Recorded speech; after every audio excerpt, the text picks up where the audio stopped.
Good afternoon, everyone, and welcome to Rams Camp Live. We're here at UC Irvine, and we're presented by UNIFY Financial Credit Union. I'm JB, along with Erica Tamposi, also known as Ricky Hollywood from NFL Media and so many great podcasts.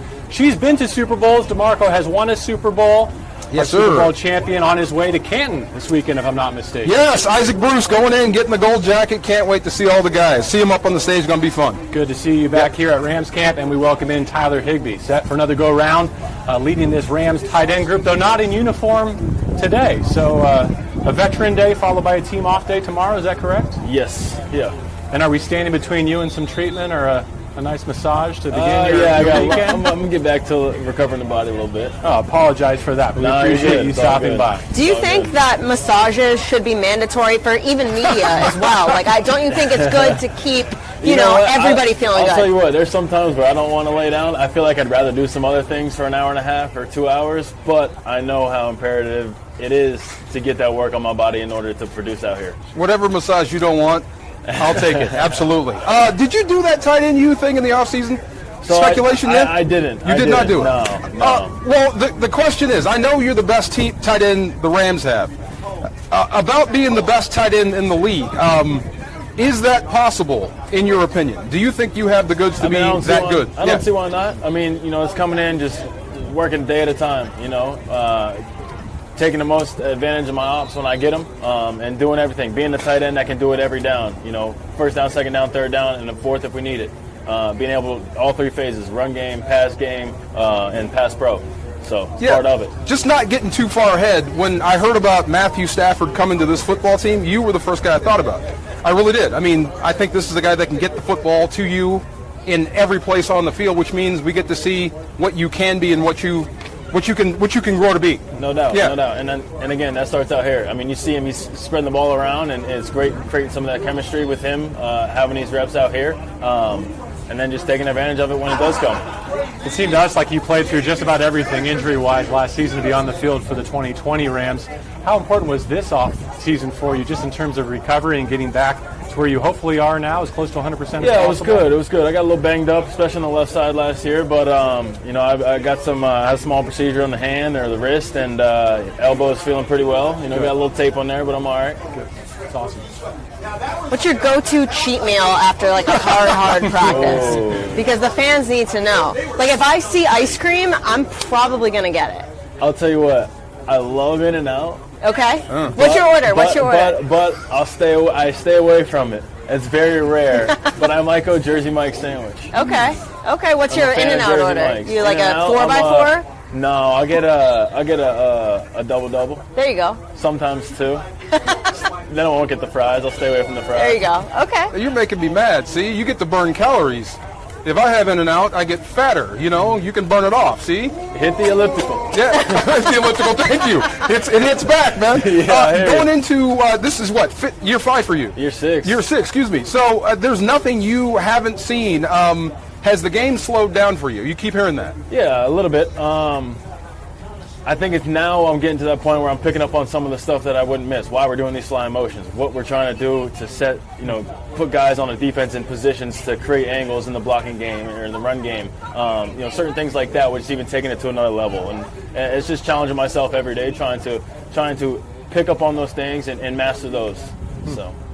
Some turnover in your tight ends room, namely Jacob Harris, drafted, and Gerald Everett off to Seattle. Mm-hmm. There is a Western Kentucky connection with Jacob along the way. There is. Do you claim that for tight end? He was actually there for a semester. I've been telling him we got 2.5 guys from Western Kentucky on the Rams right here. I'll give him a half. He doesn't want to claim it, but I make him. Is he a fully fledged member of the tight end group, or do you still consider him part of the receiver? No, he's in there. He's in the thick of it with us. So we're happy to have him, and I think he can create some explosiveness to our room. As someone who played a good bit, detached in college and kind of learned the NFL tight end position, what's ahead of him to evolve into more of a well-rounded NFL I mean, you tight can tell, how he picks up on the pass game kind of so easily and the concepts and things like that. And the run game is a little challenging sometimes with, the different fronts and moving guys and the combination blocks and things like that. So that might take a little bit more time, but he's a smart guy and he's willing to learn and willing to fight, and I think he'll get it down.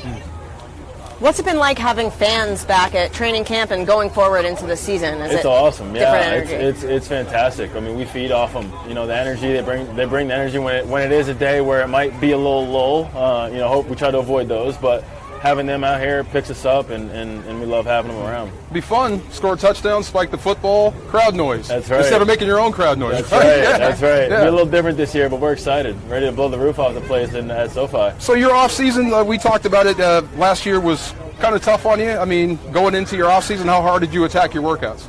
Yeah, I mean, every day. I mean, I was attacking it still with this thing before I had, a little hiccup in the off season with this and missed a little bit of the time, but it wasn't too bad. It was, like I said, small procedure, but yeah, I'm just the off season. It's about attacking, getting better. Watching a little film on myself to try to learn how to do things better, and also study some other guys to see see if I can pick up anything on their games. What about planning touchdown celebrations? Where does that occur? I'll tell you what. It doesn't matter how much effort goes into planning a touchdown celebration. You never know what you're going to get until you actually get there. And most of the time, the planning the thoughts I got in my head are out the window, and it's something that wasn't even on schedule. So. You pull it off pretty well. Last one for me. You seem to have found a really nice niche in the community. A couple of causes that you seem to identify with. You continue to pour in that direction. We'd love to hear a bit more about what you've done here in 2021. Yeah, so I actually a few weeks before we started camp, I was down at Big Brothers Big Sisters of LA, and they teamed up with In Her Purpose and Alba, and they put on a fashion show. So it was awesome. It was a couple of kids from Big Brothers Big Sisters that wanted to get in the fashion industry, and they helped kind of design some of the outfits for us, and I ended up getting to walk with my modeling debut. Got to walk down with one of the kids, and it was great. It was awesome. Let's see a turn. Yeah. What's that? Did you dress yourself today, or? There's a future. I don't know if I got a future modeling. I like this stuff right here. I did think of one other. I lied.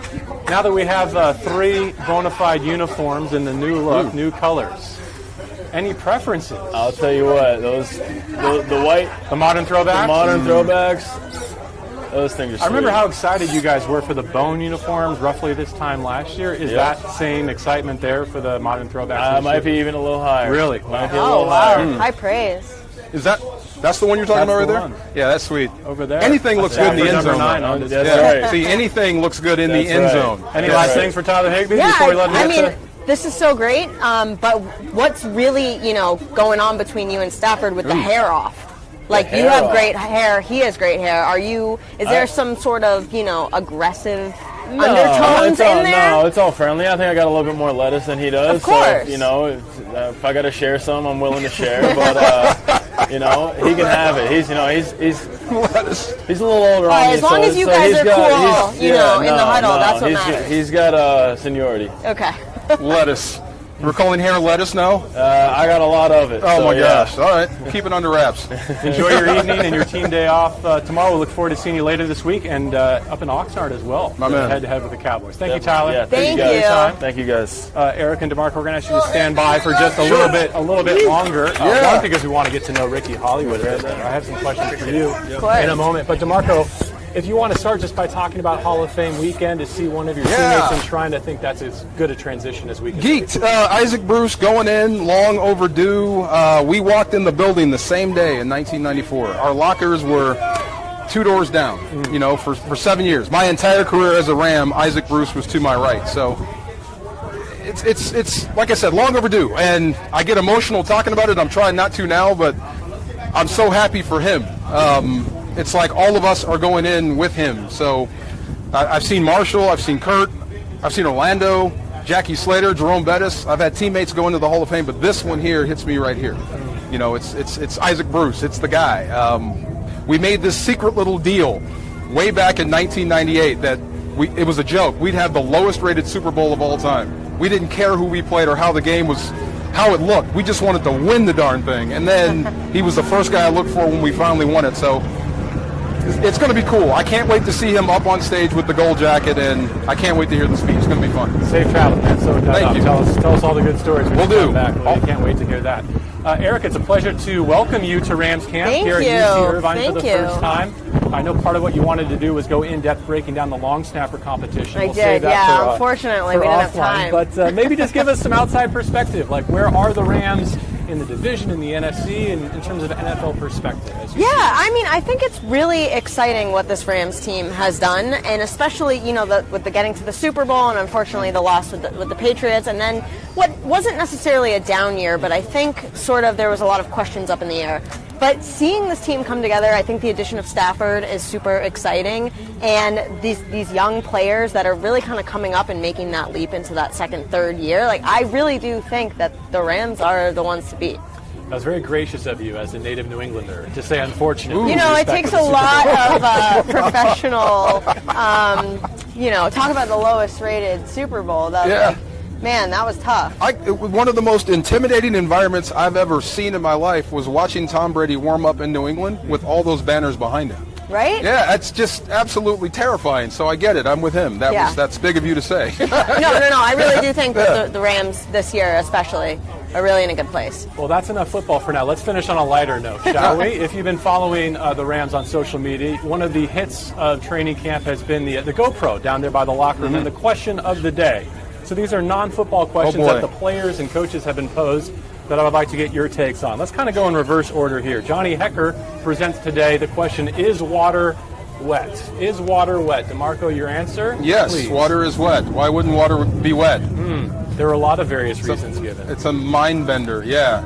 Ricky? It's water not wet? I think that the easy answer is that water is wet, but if we're going to get philosophical, it is a liquid, but is the liquid itself wet, or does water make things wet? That'll keep you up at night. How about is a hot dog a sandwich? It's more of a taco. I've answered this. It's a sandwich. It's meat and bread, right? No, that counts as a sandwich. Listen. Just because it's not open-ended, it's still a sandwich. Yes, but don't you think it's more of a taco because of how it's folded and you eat it, differently than a sandwich, and you don't put maybe you do. Tacos aren't bread. Bread is the sandwiches of bread. Right. See? But okay. For argument's sake. For argument's sake, I think there's a case to be made that we actually become hot dogs by virtue of eating hot dogs. But that's for another time. And last one, does pineapple belong on a pizza? And if not, what's the wildest thing you'd be willing to put on your pizza? Ooh. Pineapple on a pizza. You go first. Yeah, pineapple on pizza. I mean, if you guys like pineapple on pizza, because I'm about to take this mic off and walk off the stage. What is wrong with pineapple on pizza? It's sweet, and you have it doesn't go on pizza, and I think this is an upsetting argument to end on. The Hawaiian pizza? It doesn't matter. Yes, it's got pineapple. Have some pineapple. Have some fruit. How do you have a Hawaiian pizza without pineapple on it? Well, why do you have a Hawaiian pizza in the first place? Because it's good. No, but it's not. DeMarco's more from my school of pizza, which is you like pineapple as well? The next pizza we reject will be the first pizza we thank you. Yes. I'll eat it, but I'll take it off. Safe travels. Give all of your Rams teammates our best. Ricky Hollywood, no way. Use this space, please, to promote everything that you have in store this season and where we can. Lots coming up. I'm on the Around the NFL podcast. We're doing some new cool stuff with NFL Up and Game Day View. I have a lot of other stuff going on, but most importantly, don't eat pineapple on your pizza, please. Please tell John Gonzalez we really enjoyed your company compared to his last week. I bet. I mean, that's an easy, Always win. Listen to a 300-pounder about pizza. And thank you all. Have a great night. We appreciate you joining us for Rams Camp Live, presented by UNIFY Financial Credit Union.